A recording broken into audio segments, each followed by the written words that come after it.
আসসালামু আলাইকুম। আজকের প্রথম প্রশ্ন, কিয়ামতের দিন আল্লাহ তাআলা প্রথম কিসের হিসাব নেবেন?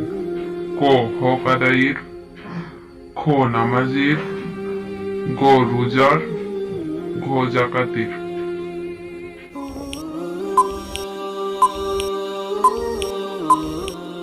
উত্তর, খ, নামাজের।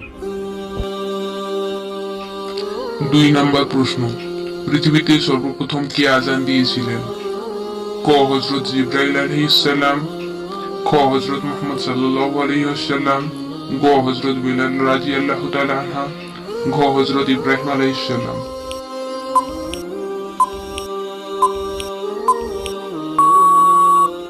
উত্তর, ঘ, হযরত ইব্রাহিম আলাইহিস সালাম।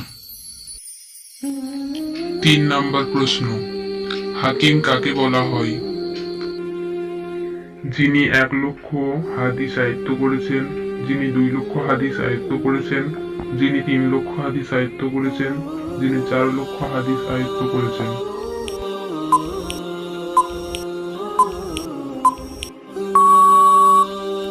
উত্তর, যিনি 3 লক্ষ হাদিস আয়ত্ত করেছেন। 4 নম্বর প্রশ্ন, কোন নবী নিজ শত্রুর বাড়িতে বড় হয়েছিলেন? ক, আদম আলাইহিস সালাম, খ, ঈসা আলাইহিস সালাম, খ, মুসা আলাইহিস সালাম, ঘ, ইসমাইল আলাইহিস সালাম।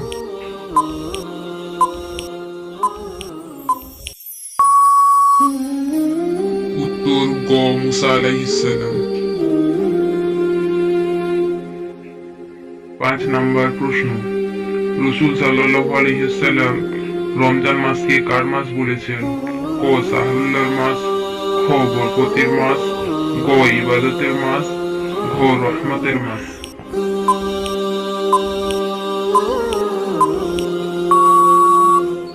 উত্তর, ক, সাহুল্লার মাস বা আল্লাহর মাস।